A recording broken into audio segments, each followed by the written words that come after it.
Yo, yo, yo, yo, yo. Yo, yo, yo, yo, yo. Oh, hang on. My phone's ringing.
Yeah, actually, I was just out there earlier today. I had a meeting in Bentonville, and it was right nearby the, oh gosh, that camera is blurry as hell. It's right next to the new home office, and it's crazy. It was absolutely crazy. Let me fix this camera. Hang on.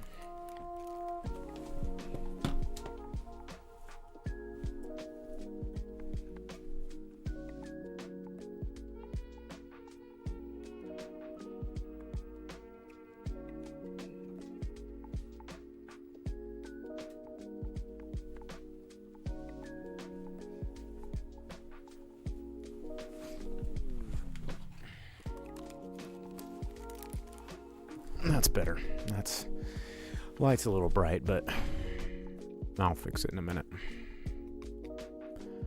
training building. There's just so many buildings over there. It's a crazy amount of buildings. Pretty nuts. Oh, man, I'm so tired. So tired. Totally want to go to bed early tonight. Man, I'm still not in focus. It is so hard to like focus this camera when you don't have anything to focus on. Like I just need a dummy to like put in this chair. Thanks for the sub, Merle. Oh, you're at my bar. Oh, well, cool, man. Thanks for cruising by. Sorry, I'm not there. I'm here. We're together in spirit. Cheers. I'm not going to be drinking on the show tonight, though, so save those sips. No drinking for me tonight. So we went out with the team last night. We Phil and Bowl say hey. I'll tell them I said hello.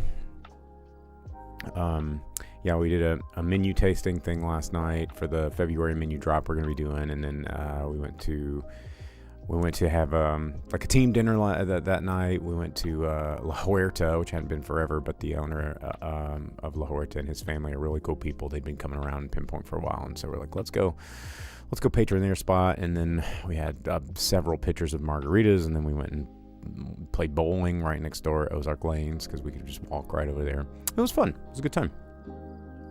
Good time. Glad I'm out in retail, and I hope I never go back. Oh yeah, retail's no fun. Yeah, I'm jealous. Night Owlishly.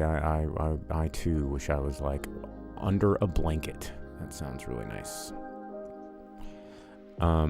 I told Jake like we would try and hit 7:30 tonight and just jump right into the show. Because I just wasn't sure what everybody's schedule was, because I know we didn't do the show yesterday, and but we both saw movies. I mean, he saw Flight Risk and I saw Presence, and pretty sure that I mean, we haven't really talked about what we thought about these movies, but I'm pretty sure he didn't think Flight Risk was great, and I'm telling you right now, Presence wasn't either. For Sinners, yeah. I've seen the trailer for that for a couple of times. It looks, I mean, vampires, sign me up.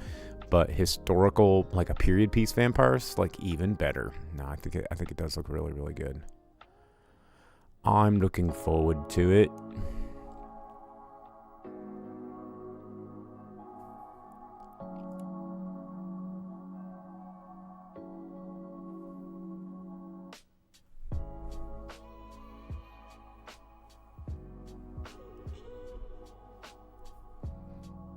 But yeah, as soon as Jake gets here, we'll just fire this bad bitty up.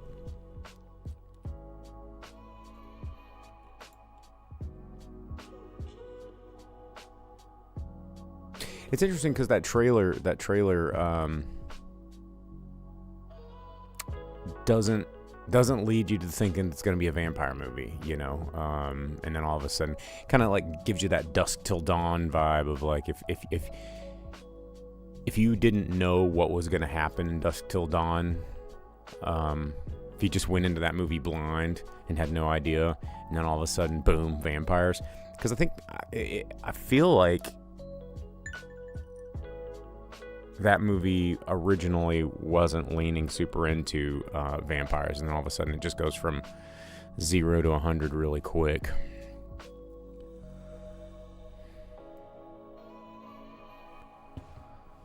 Mentioned La Huerta. You know, I hadn't been to La Huerta in a long time, and it was good. Their chorizo was really good. I just hadn't been in so long, and it's quite tasty.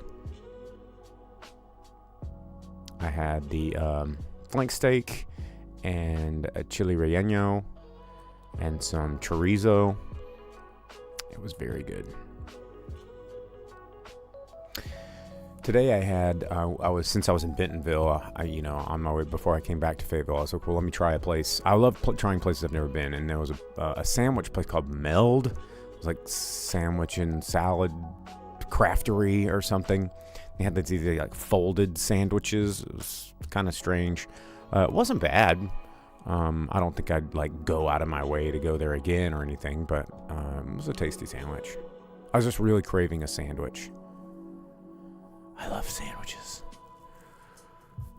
I can't believe this guy doesn't like sandwiches. Oh, that's crazy.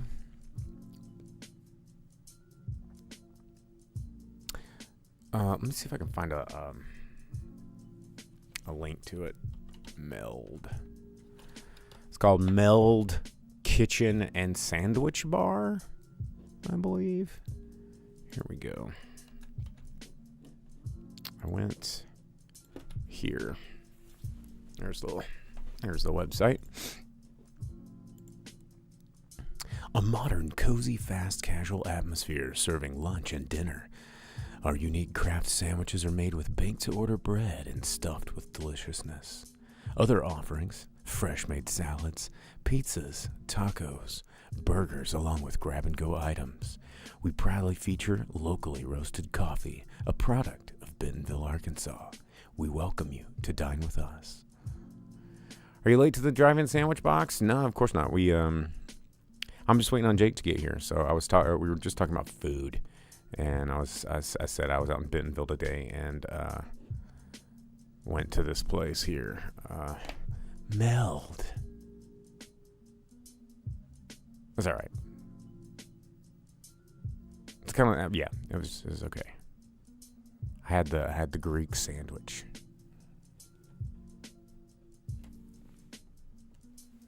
And how are you, Mark? Might throw my hat into the sourdough making craze. Always late to trends. But, dude, sourdough is so good, man.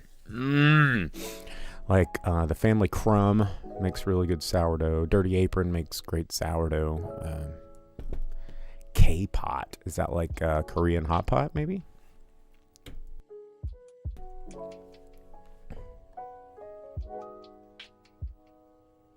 Korean food, yeah. I figured it'd be. Usually if there's a K dash something, it's going to be Korean. Do I hear Jake?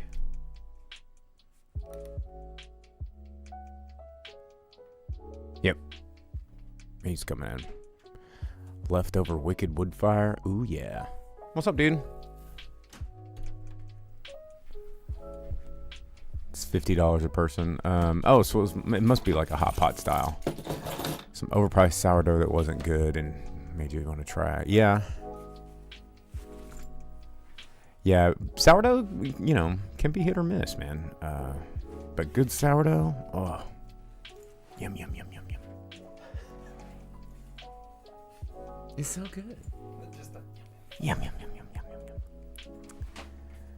Oh, yeah, no, we're sorry that you missed the unwrapping as well. We'll as soon as Jake gets seated here, I'm gonna refocus the camera a little bit, and then we'll open some fresh ones. That'd be good. Open some fresh ones. What the hell? There we go.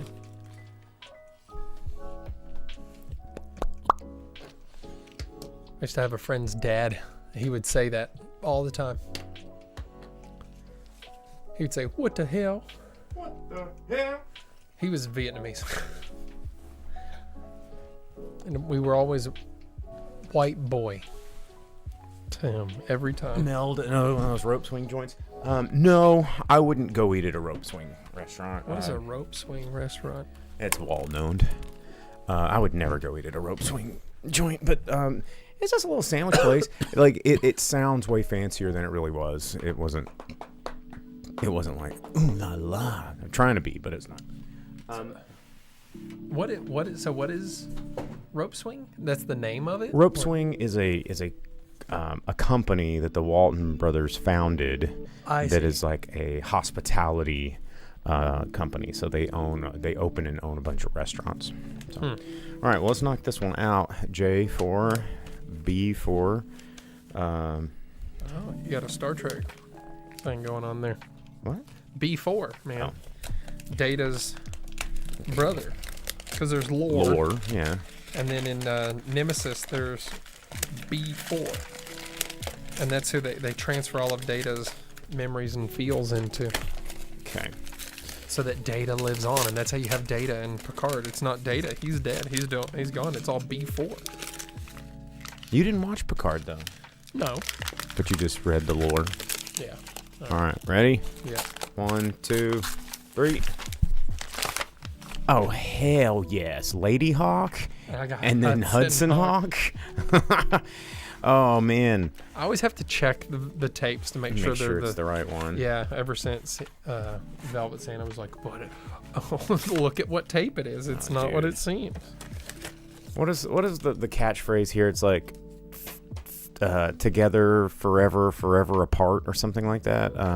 Together forever and never. What is it? It says, oh, always together, eternally apart. A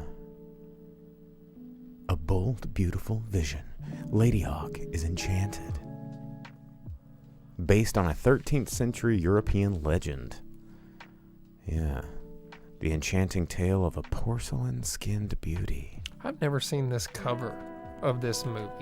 Normally this is... Lady Hawk to a... Oh, wow. Normally this is the cover for Hudson Hawk. But this one has like a whole... Excitement, laughter. It says, catch the excitement, catch the laughter, catch the hawk. Hudson Hawk. I like how Hudson Hawk's like the tiniest thing on that. Like, I like Hudson Hawk. That's actually it's a really fun movie. Well, thanks, Velvet Santa. It's yeah, funny. Bruce Willis is like the what's that country dude? That he wanted to be a rock star. And it's like Bruce Willis wanted to be, he was like a comedy actor that just became an action star. No intention of being an action star. Just wanted to be the comedy actor. Oh, Bruce Willis. What's that dude's name? He's super Garth Brooks.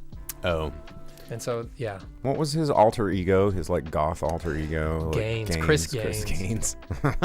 From that movie. So they made the movie. good. Where he was like angsty dude. And there's a whole soundtrack. Because, yeah, Garth Brooks never wanted to be a country star. But he went and was like, hey, man, I'm here to be a rock and roll star. And they're like, nah. Get out of here. But what about country? All right, well, let's jump into this thing. Let's go ahead and start the show since we're here. And, yeah, let me do this thing. Do this thing. And we'll be right back. Hold up.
We wind up the top stars from Hollywood and from all over the world to entertain you on our giant screen with a few colorful motion pictures you've been hearing about and reading It's about. showtime, folks.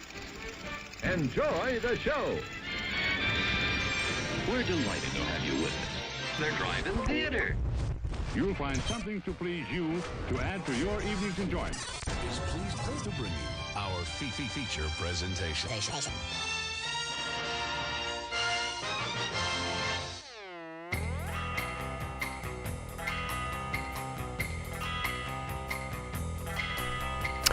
Good evening, everybody. What's going on? It is not Monday night. It's Tuesday night. It's just about 8 o'clock. You're tuned into the Drive-In Speaker Box podcast.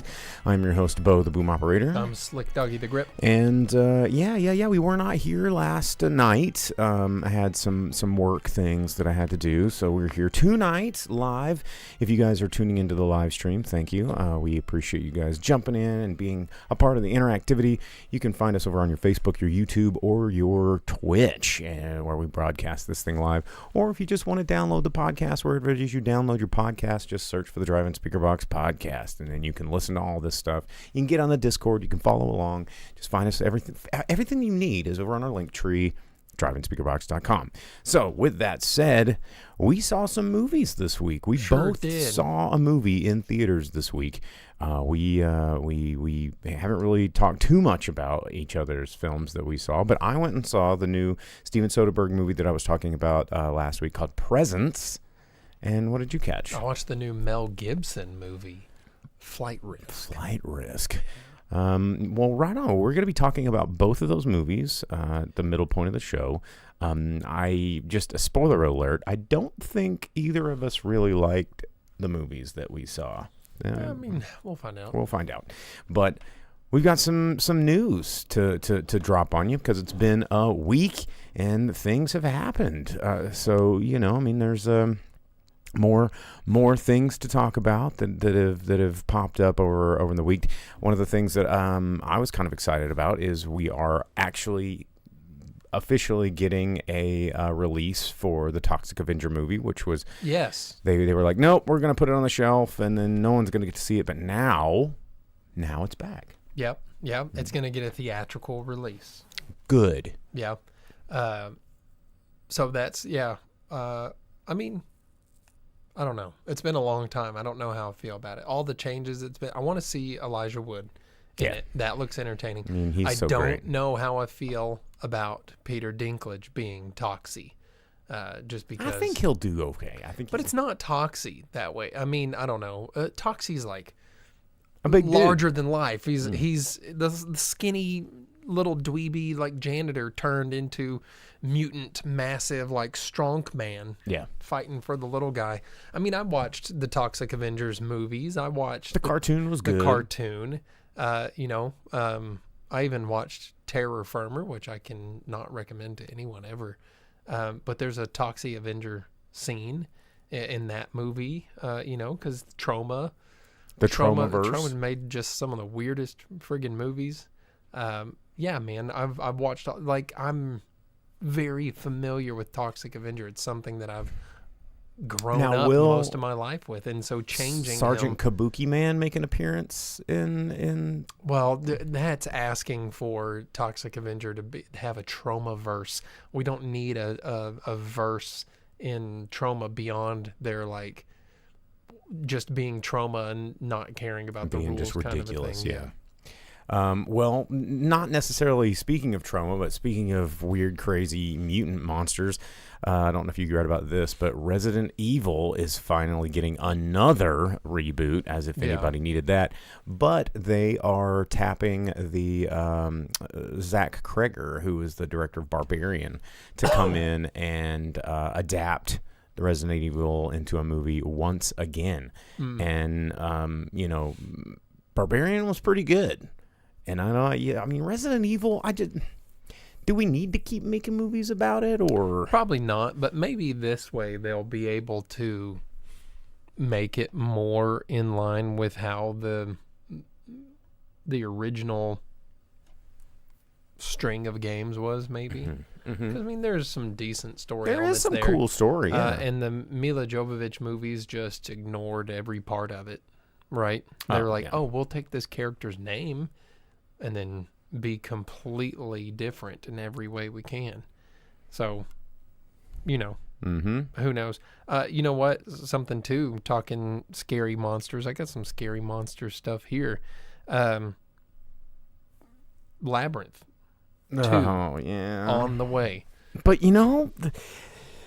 if you had told me just no context at all that Labyrinth was getting a sequel, I would have been like, shut up. Just leave it alone. While always want more Ludo. I don't want a sequel to Labyrinth. I don't want a sequel to Labyrinth. But then they announced the director. Yeah. And now I'm like, well. But so Robert Eggers is going to be co-writing and directing the sequel to Labyrinth. But how does a sequel to Labyrinth But does he have the power work? of the Babe? Because we don't have Bowie anymore to be the Goblin King. Yeah. So we don't have him there. And the only way that a Labyrinth sequel makes sense... Is it Willem Dafoe is like the new Goblin King? Because it's Robert Eggers? Yeah, is to follow the Goblin King, right? Because Jennifer Connelly's character's probably all story grown up and, ends. yeah. The baby, like her and the baby, their story's over. That's done. You don't need to continue anything about them. The only thing would be whoever next falls into the trap of the Goblin King, which then you just get a repeat of Labyrinth once again, because for it to be any story that they would want to put on screen, whoever the Goblin King traps is going to have to get away again, kind of a thing. Is it going to be a musical at all? Are they going to have It's only campies? forever. Yeah. Dance, magic, dance, magic, dance. Dance, magic, me, shimmer, me. Dance, magic, dance. Yeah, remind me of the Babe. I the can't Babe think with of the power. anybody else's like junk that would be that everybody would want to stare at. Velvet Santa says get Henry Rollins to be Jareth. That would be, what, I could get behind that. Just Henry Rollins very angrily yelling at everyone with the giant Jareth bulge and stuff like that. That would be entertaining, honestly. But I don't want a Labyrinth sequel. No, I don't either. I love Labyrinth. I don't want a sequel to Labyrinth. I don't think anybody needs to. I think everybody thinks they want more Labyrinth, but just watch it again. Yeah, you don't want more because you want more David Bowie and we can't have it, and you want more of the same characters and you can't have them. Even if David Bowie was here, you can't have Jareth look the same. I mean, the whole thing of the Goblin King is that he's timeless, right? So. It's only forever. Night Owlishly asked, Except could it be a for prequel? It's not. Same thing. A prequel would still be the same thing, which is that somebody has fallen into the trap of the Goblin King. There's no way to do a sequel with those characters that I can see, and I don't want them. Ludo was perfect in how he was. Hoggle had his entire arc. Oh, his whole arc was. I mean, are they going to be able to make characters as memorable as those without like just trying to remake those characters? Yeah, Sir Didymus and Hoggle and Ludo and all of the fun characters of Labyrinth. Please don't. I actually hope that ends up in development hell and never comes to be. That would be the best possible outcome. Speaking of insane development hell. Yeah, they'll just call Terry Gilliam to get on the project, and then the movie will never get made. Well, but then if it did get made, it'd be so incredible. It would probably Robert end up being Eggers really and good. Terry Gilliam together. Like Terry Gilliam's got to be he's in 90 now though. Yeah. A movie that Martin Scorsese and Leonardo DiCaprio have been working on for a decade and a half. Another development hell movie, huh? Is finally supposedly exiting its development hell because it switched studios. Now, this was supposed to be a Hulu thing, right? It is White City, Devil in the White City, Murder, Magic, and Madness at the Fair That Changed America is the name of the book that DiCaprio bought the rights to and has been trying to make this movie with Scorsese. Devil in the White City would be the name of the movie. It's about Chicago, right? Yeah. And it was supposed to be a Hulu thing, but now it has switched to 20th Century. It's the same company. It's the same company. Hello. So who knows how that one's going to be, because hearing that it's out of development hell by going to a different studio. Yeah, that's the same level studio of hell. It's just a different branch of the same place. Who knows how that one will end up, but hopefully that will be something that Labyrinth gets put on the back burner. We get something like that. Talking about hell, we got a trailer for a new movie. Sinners. Hell of a Summer. Oh, I don't think I've seen that one. Written and co-directed by Finn Wolfhard. No, I did see it. It's a comedy slasher. Yes. So it's the like trailer. I saw it when I went to go see Presents, and it looked cool. Yeah, Mark Landry talking about The Devil in the White City about H.H. Holmes, America's first serial killer or whatever. So yeah, that will be there. But yeah, the talking serial killers, the Hell of a Summer trailer is out for that one. It looks like a lot of fun. It features more of the gore slash than the comedy in the trailer. They do try to show that it's going to be comedy oriented, but I think a lot of horror movies anymore kind of aim for comedy element, just to have that like, so they can pull you in and out of like the and scare. You can get more insane, hilarious like gore elements when you're able to laugh at it because you're it's just a joke. Yeah, it's silly. It does look like it might be a fun movie. It looks kind of like a Salute Your Shorts version of Friday the 13th, because it takes place at a summer camp. It's about like a guy who is in his like early 20s, and he's like the leader of the camp counselors, but no one respects him or whatever. So it might be like a Wet Hot American Summer type thing too. Trailers out there, that's something you can watch, but it's interesting to see that as young as he is, that Finn Wolfhard is going to be co-directing. That's crazy. Yeah. Yep. So that's out there.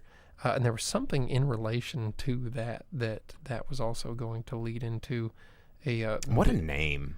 Yeah, a bit of news that I had here. Oh, comedy horror. Scary Movie coming back. Marlon Wayans tweeted out. I mean, honestly, the time is now. The irons are hot. I feel like this could be a good move. Yeah. You know, the Scary Movie franchise is always silly and kind of fun.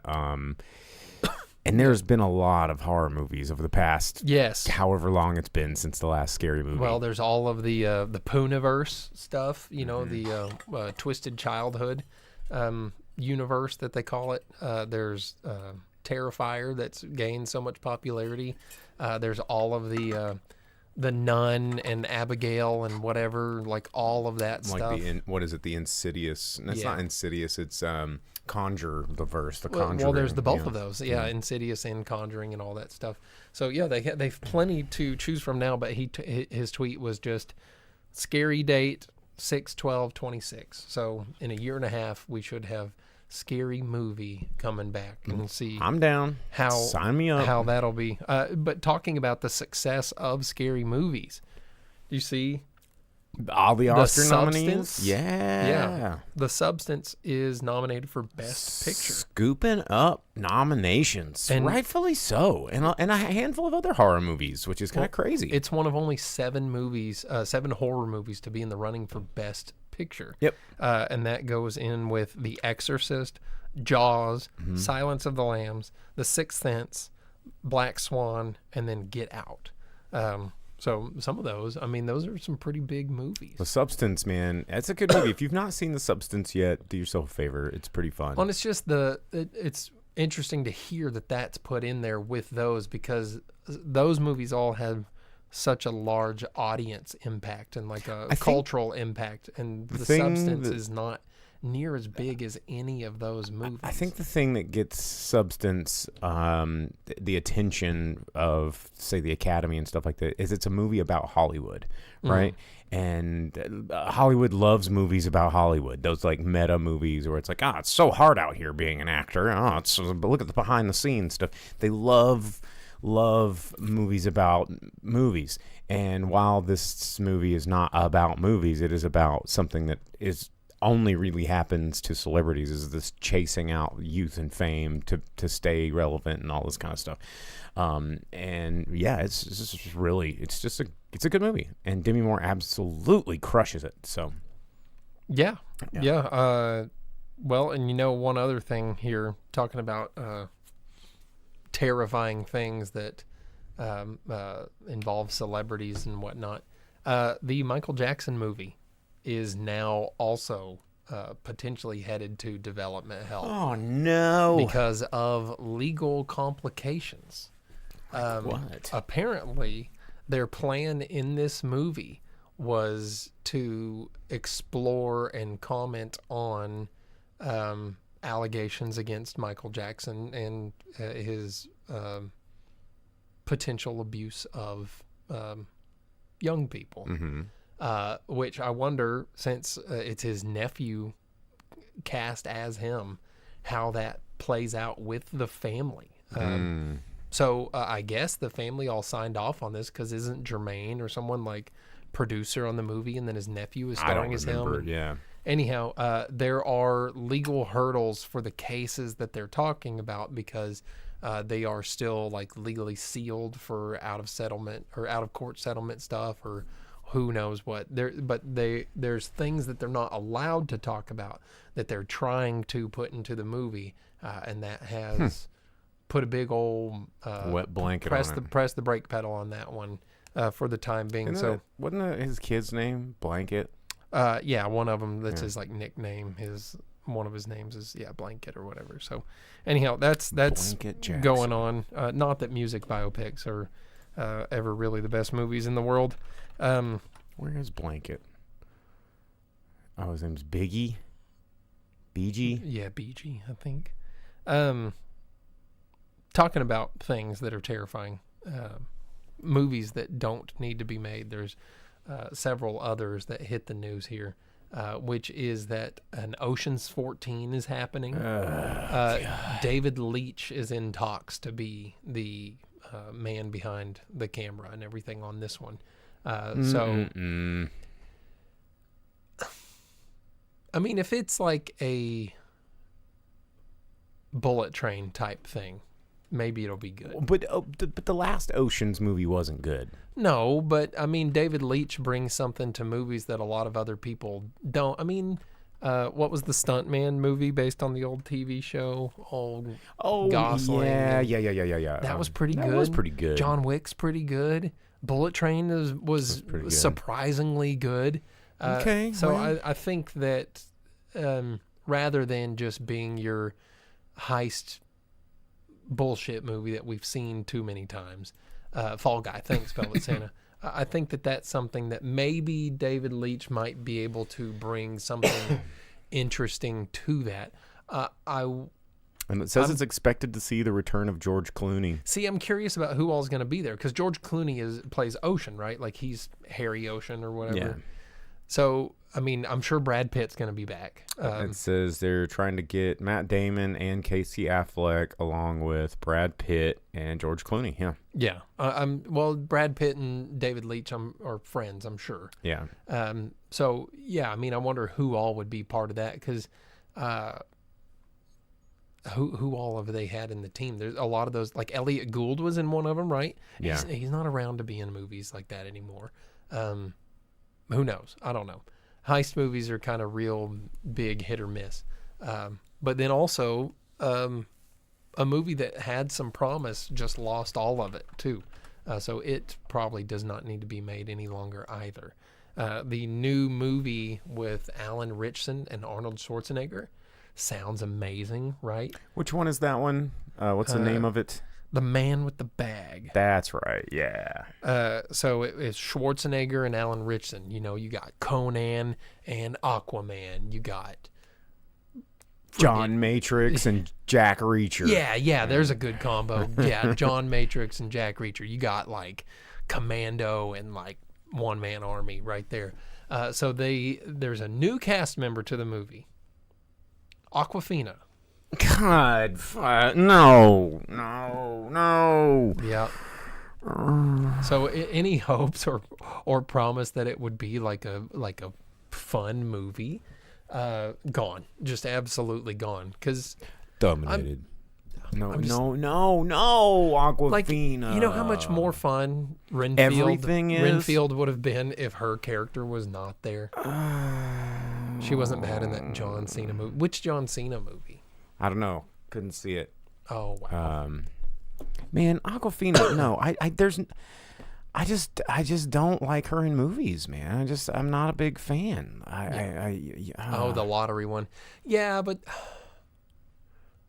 yeah, I guess that was also it's an Amazon Prime movie. You can watch it at home. You can walk away. You can pause it. And there was enough John Cena in it, and wasn't Simu Liu was in that as a butthole man. Like there was enough action stuff going on. It was palatable, I guess. But I mean, it's not like that movie's very good. Why? So anyhow, yeah. Any hope or That's a bummer. want for that? Talking about things that are probably a big bummer. Well, actually, you know what? Here, talking Amazon Prime, and things that are a bummer. Since Amazon owns MGM, Yep. that means that Amazon Prime Studios has James Bond, and the word is that right now Amazon is choosing for the next Bond to be campy and goofy. No. So being that it's out of its time Unless period, Channing Tatum is James Bond, then I don't want to So- see a goofy James Bond. well, Goofy and Camp were part of it when it was in the 60s, and it was part of the era, and it fits in because the action and the With dialogue, sharks with freaking laser beams yeah, on their all of head. it fits and it works because that was that was part of the time, and they're going to overdo it because they're going to try and put a 2020 whatever. It'll just be lens Austin on it. Powers. It'll be Austin Powers, and their choice in this is that the movie will be easier to sell via memes. So Prime Studios' plan for this movie is to market it through meme culture so that they can have an online social media fandom that will rally around it and hopefully bring them bigger audiences. Can we just take a moment to of silence to commemorate the death of anything interesting in Hollywood? Thanks. Yeah. Like, if you're gonna do, I think Amazon.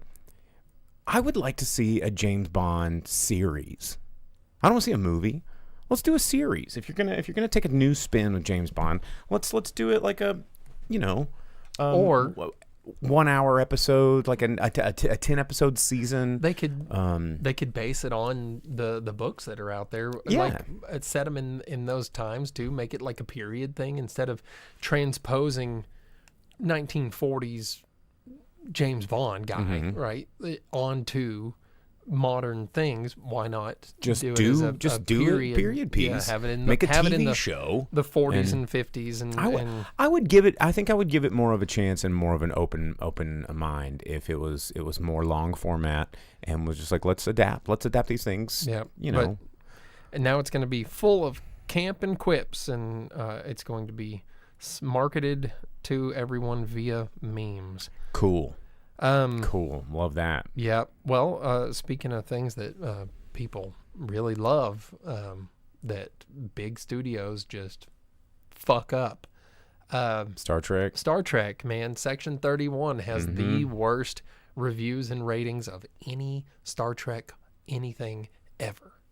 Wow. Despite Michelle Yeoh being there, and people love Michelle Yeoh. Talking Yeah, about James Bond, everybody loves Michelle Michelle Yeoh, Yeoh. James Bond girl.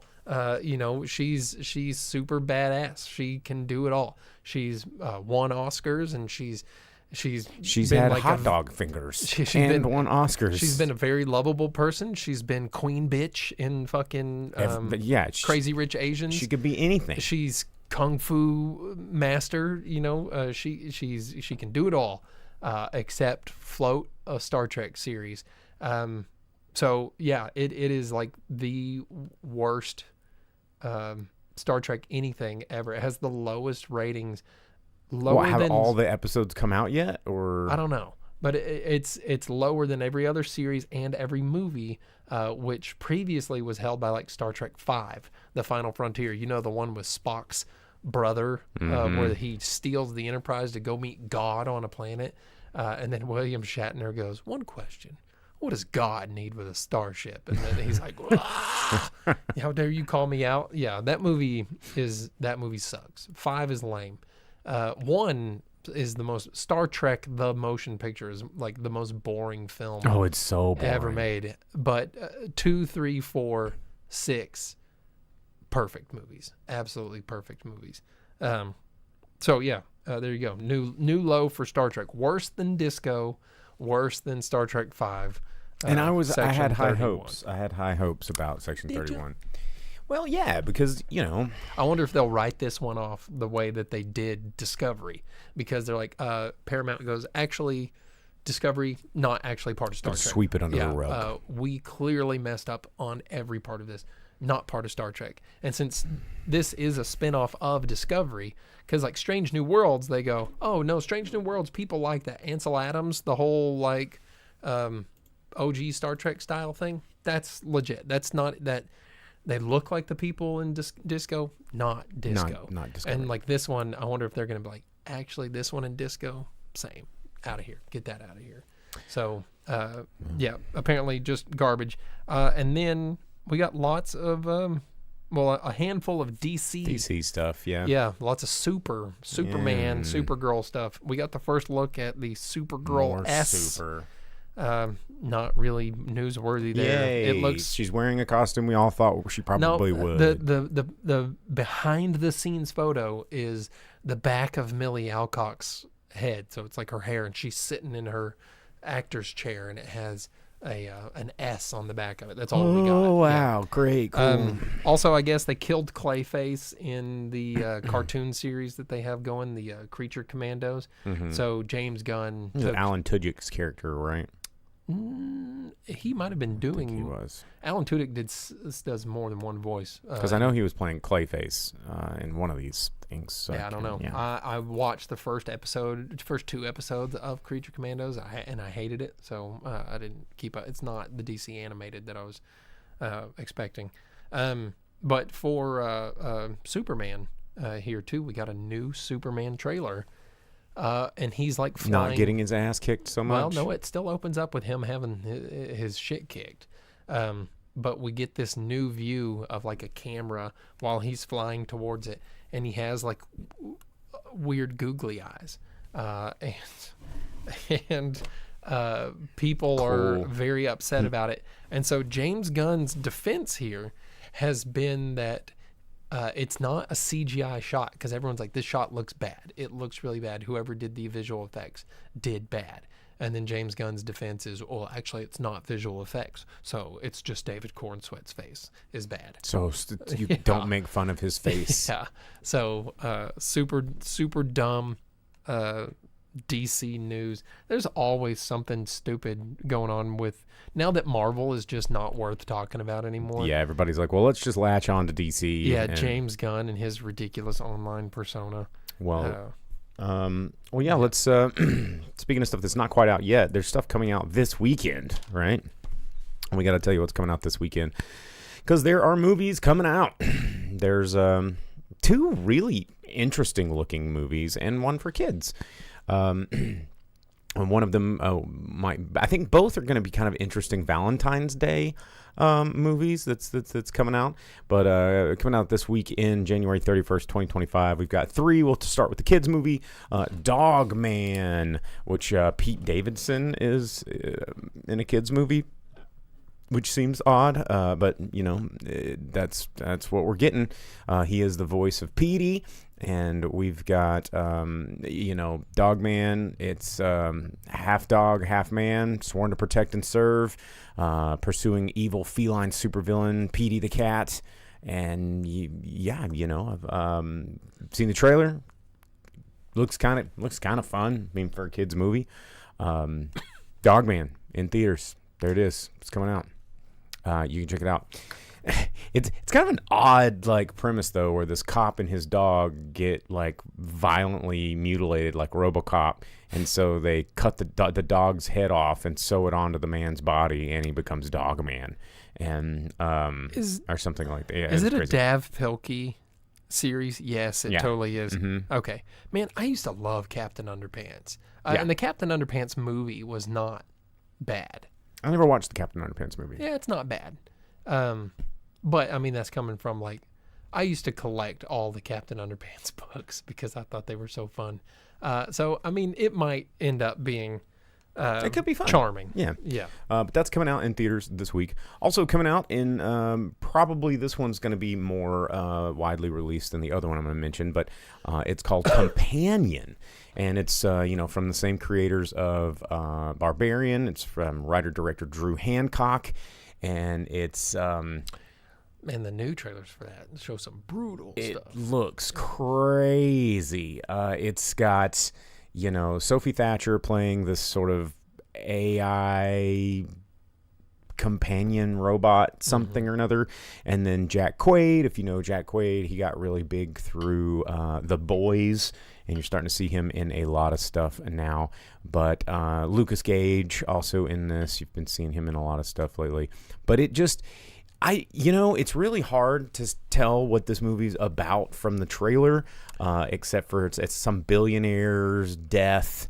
He has a cyborg companion. As Cyborg sets off this weird thing. I guess he hacks or jailbreaks or something, allows the AI to become sentient more or something. I don't know. It looks crazy. The trailer doesn't give a whole lot of context of what the story's going to be, other than it looks pretty wild.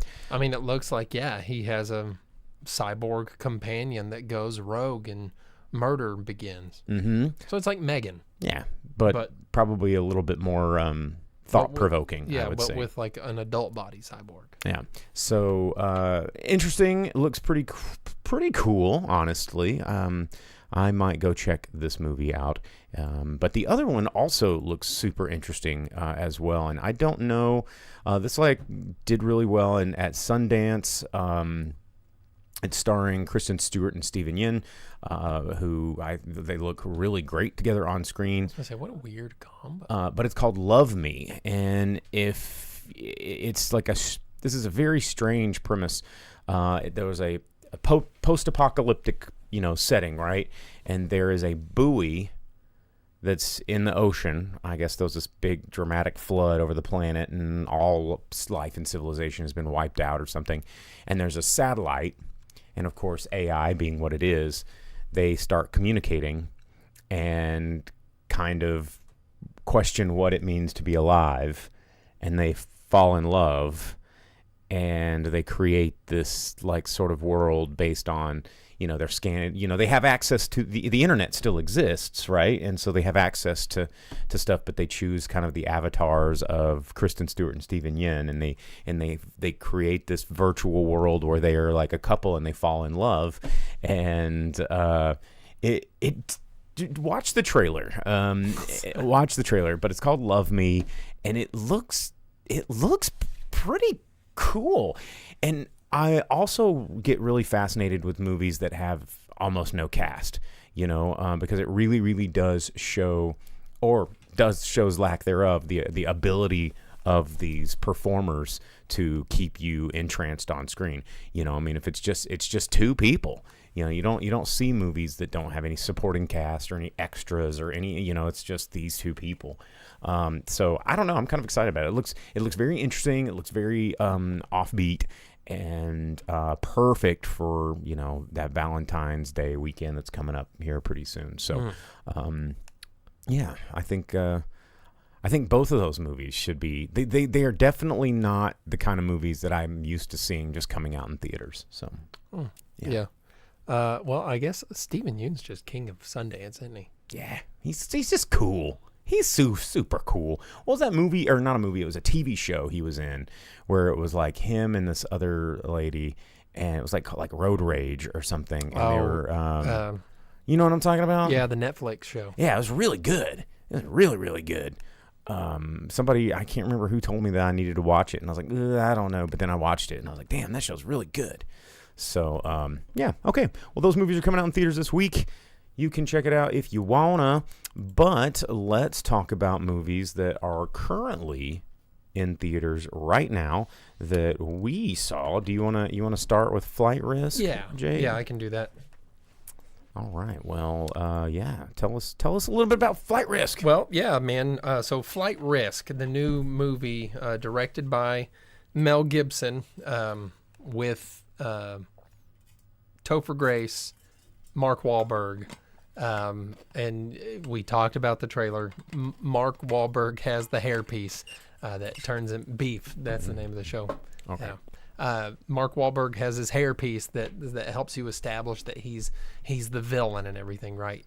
And so the whole thing is that Topher Grace's character is this dude Winston, and he's like hiding out in Alaska because he was the accountant for like a mob guy. And then Michelle Dockery's character, this U.S. Marshal, tracks him down, finds him, and it's her first chance back out in the field, right? She's been on desk duty for a while, and so she's bringing him in, and they get on this plane, and Mark Wahlberg's the pilot, and so he's taking them to wherever they're going to have Topher Grace be the character witness, or the eyewitness, the important witness against the mob dudes, right? And then it's very much a paint by numbers. I could tell you the entire plot of this movie from that point. You would not be surprised by a single ounce of it. It looked like it was very Netflix, Amazon Prime-y, like just straight to streaming. Very much, like a. I'm guessing Mel Gibson just like said, "Oh hell no, I'm not going to make a movie that goes straight to streaming." It feels very much like a straight to streaming movie. One of the very first things you see in it is a moose that's very comical CGI. And like he even has like it knocks on this window, and it's supposed to scare you at the beginning of the movie, and he opens the curtain, and it's like this moose, and its eyes like open up and everything. It's more like Bullwinkle than it is like a real moose. Like honestly, it's like cartoonish CGI with like his eyes bulge because he's like, oh, and then walks away. But so they get on this plane, and then of course Mark Wahlberg's character is this guy, a hitman, bought by the Mob King to kill the marshal and the witness. Let me guess. Paul Ben Victor was the mob guy. No. Because he always looks like he plays that mob guy. No. So the whole thing, you don't ever get to see the mob guy. Oh, okay, gotcha. The only people you ever see until the very end of the movie is the three that are on the plane. The whole thing takes place in the plane, and so once it's uncovered that Mark Wahlberg's this assassin rapist, that's his whole thing. They make sure that this character mentions more than enough times that his plan is to sodomize the two of them and then leave them to be eaten by bears. Particularly Winston. Now, is this Mel Gibson speaking, or is this I don't know. So Mark Wahlberg's character's whole thing is that he really wants to hook up with Topher Grace's character in a forced way before killing them via leaving them stranded for bears after being beaten to death or near death or whatever it is. It's disturbing. Did you ever see that clip of that show? It was called Extras, and it was Ricky Gervais. And it was the one where he had Patrick Stewart on it, and they were in Patrick Stewart's trailer, and Patrick Stewart's playing himself, and he's like, oh, I love writing screenplays, and every single one of his screenplays, it just always ends up in women having their clothes fall off. Yeah. And it sounds like this is like everything has to end with Mark Wahlberg doing it in the butt. And yeah, that's his whole thing. And the hairpiece thing, they make it a big point in the movie. Like when he loses the toupee, they're like, "What the hell? Why a toupee? Why do you need this?" Yeah, like so. But the whole movie unfolds in that the marshal is able to finally take down the hitman, and they put him in shackles, and he's strung up, and of course he finds his way to escape eventually. But from there, she contacts her people at the marshal's office with her satellite phone, and that's their only way of communicating, as they're lost in the wilderness of Alaska. They don't know where they're at, and so someone in her office. Too bad it didn't turn into The Edge after that point. Yeah. I really expected it to. We talked about that, I think, last week. But so she's on the phone, and she has to talk with her contact at the marshal's office, like her direct supervisor, and then she talks with this pilot on where they should fly, and then she starts to uncover that the mob boss has connections, and that the reason the hitman found their plane is because there's a mole in the organization, in the marshals, and then she, of course, makes it more complicated and gets more people killed, and then they're fighting on the plane this entire time. It ends up, I mean, they land, everyone's hurt. It's the whole Die Hard 2 type thing, the ending. The plane crashes, and the ambulances and all this. If you do your dang job, we wouldn't be hip deep in snow right now. Yeah, and Mark Wahlberg is killed like 7 times. He is Jason. He is Mike Myers. He is the unstoppable murder force. And they straight up kill him so many times, but he doesn't die. It's ridiculous. So in the end, I mean, it's not a bad movie. It's not something that you're going to regret predictable watching. And is it something that you really have to go watch in the theater for any reason? Not particularly. There's not enough of the scenery shots to make it like big theater worthy, and it's all in such a confined space that the sound and the cinematography aren't really there to make it like a big movie. But it's not a bad watch. It's entertaining enough, and it's paint by numbers enough that you know what's going to happen, but you're not like, oh, this is very boring. I've seen this too many times. It's fun enough. It's like a tried and true formula type thing. okay. There's nothing that's going to shock you in it except for how many times Mark Wahlberg talks about sodomizing Topher Grace. But other than that portion of it, it's all just your run-of-the-mill movie, but fun enough that it's not bad. I guess I didn't love it, but I'm not mad that you saw mad that I watched it. Yeah. Well, Flight Risk is in theaters right now. I think it was the number one movie this week? It may have I think been. it was, but that's Now, because nothing else was out. So with Mark Wahlberg being killed like 7 times, you really would expect there to be some sort of stinger at the end where it's like he lives and his hand comes out of the snow. Yeah, exactly. Yeah. No, there's nothing after the credits on that one. And his demise, his final demise, is a little lackluster, but it's there. All right. Well, also in theaters is the new Steven Soderberg horror movie, which they completely misbilled. It is called Presence. It was written by David Cope. It stars Lucy Liu and some other people that you've never heard of, probably for good reason, which we'll cover in a minute. But this movie, I think, man, if I hadn't seen any trailers, like the trailer, it throws up all these quotes of like the most unsettling horror movie you'll see this year, and like and just like flips the haunted house subgenre on its head. And they're talking about like, oh man, like this is gonna be spook central.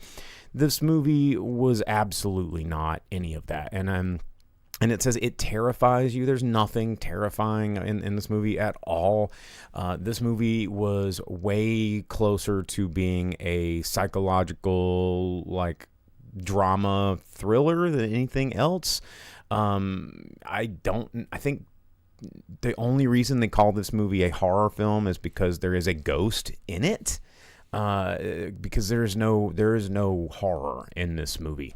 This movie is about a family convinced that there's a ghost in the house. And what Steven Soderbergh did that was interesting in this movie was all the cinematography. This movie is 100% point of view from the ghost. Right? This ghost is in the house when this family moves in, and you're just following this family around with a fisheye lens,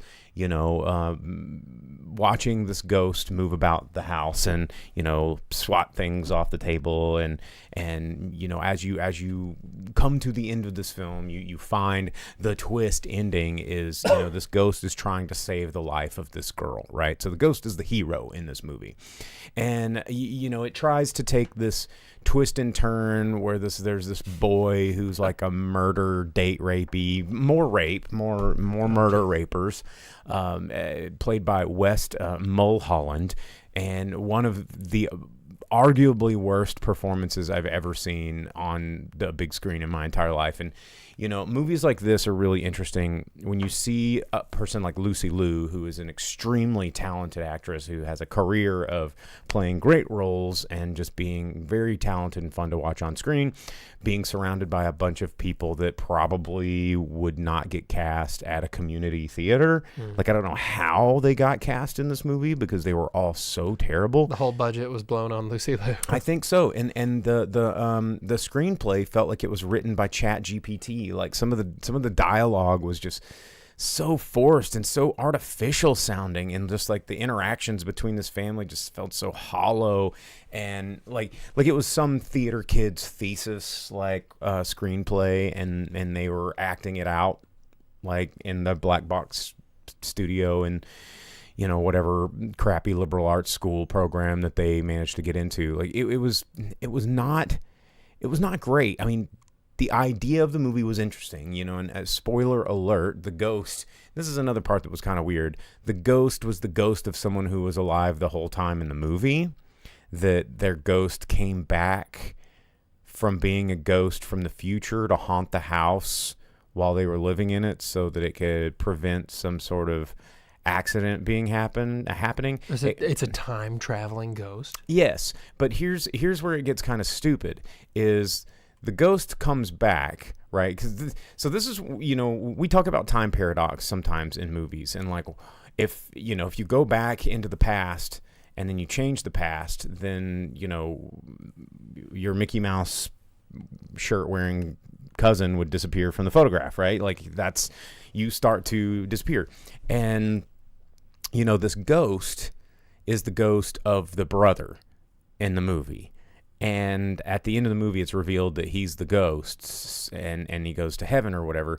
But if the ghost goes back in time to protect his sister, but that's the whole reason he dies in the first place. So where does the chicken and the egg situation happen? So is he permanently caught in this going back in time to prevent his sister from getting killed because he gets killed, but if he didn't get killed, then he could never go back in time to protect his sister from getting killed? So then it gets really stupid. And if you try to put it on a graph, it just doesn't work. So, so did the ghost him come back like from a different way of dying? When did ghosts get to time be able travel? to time travel? I don't know. And that's what makes this movie kind of ridiculous.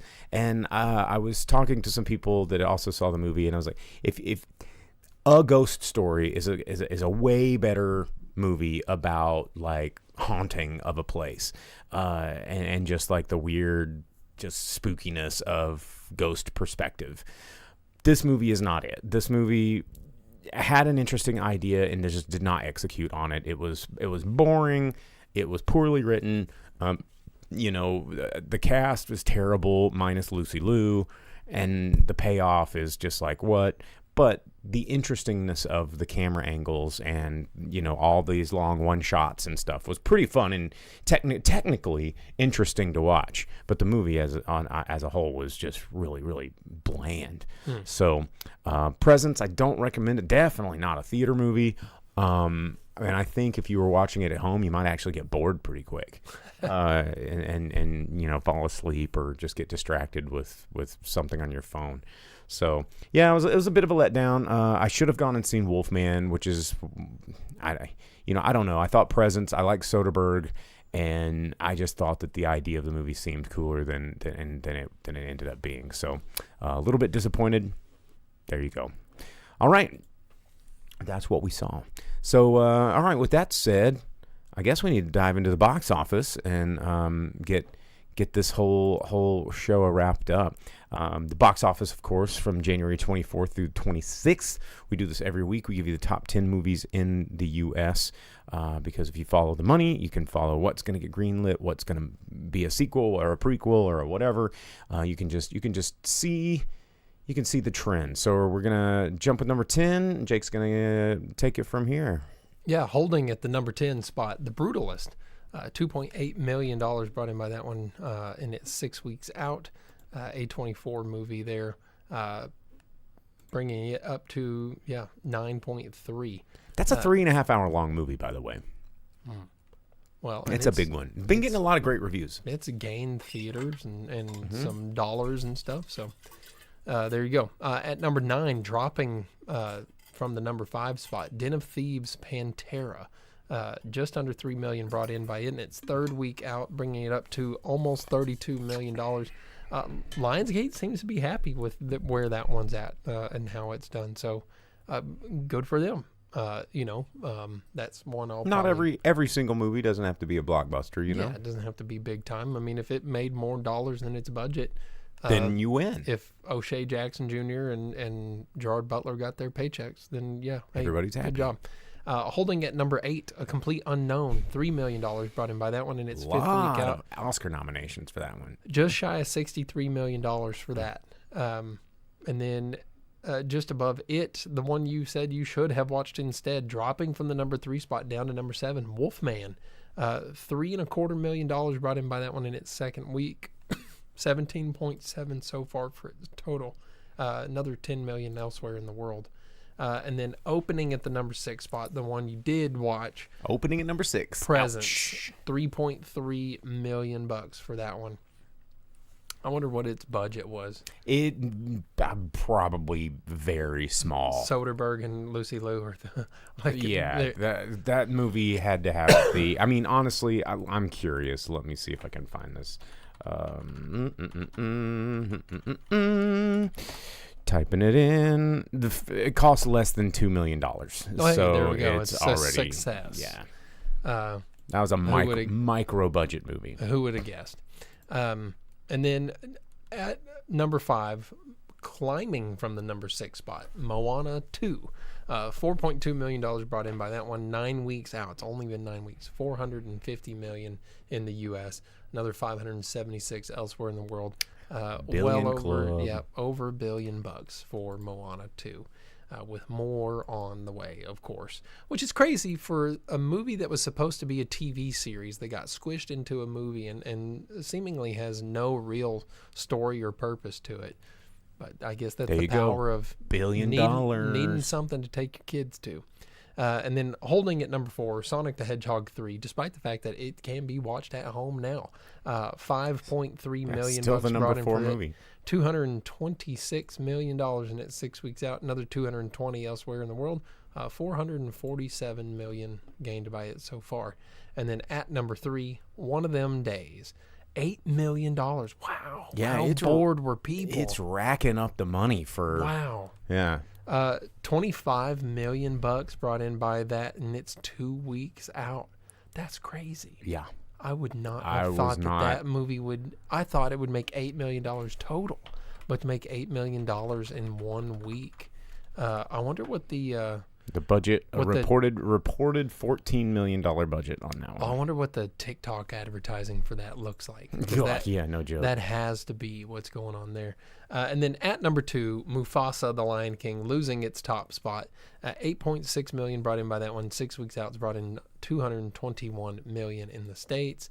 Another $406 million elsewhere in the world. It's at $628 million.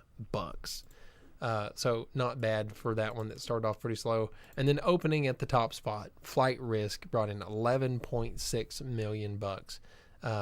That one also from Lionsgate. I imagine that's probably what that one. It's probably made more money than what it cost to make 2 already, and it'll go on to be something that's on Netflix everywhere before long. So yeah, not too bad.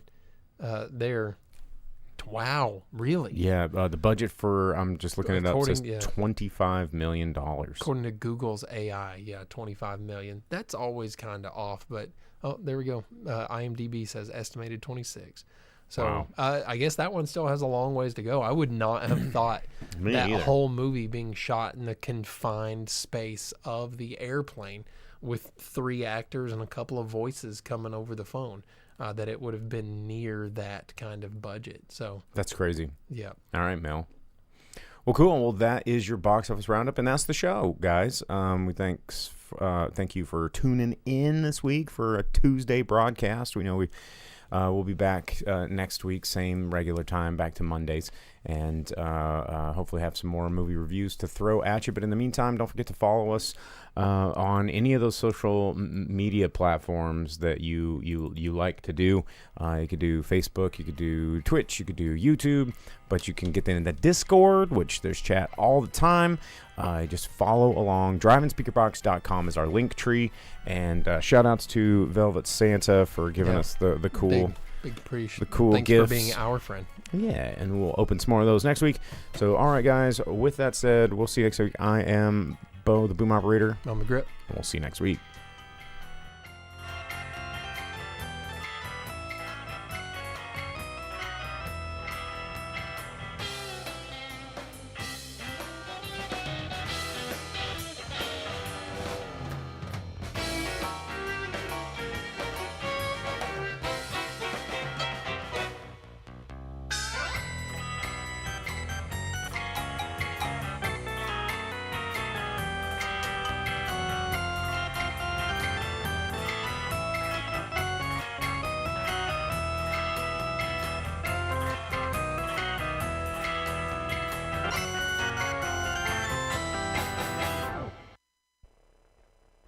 As you leave the theater, folks, please be careful. Don't let this happen to your car. Be sure to remove the speaker before you leave. If you should accidentally pull a speaker loose, please turn it in at our snack bar or box office. Thank you.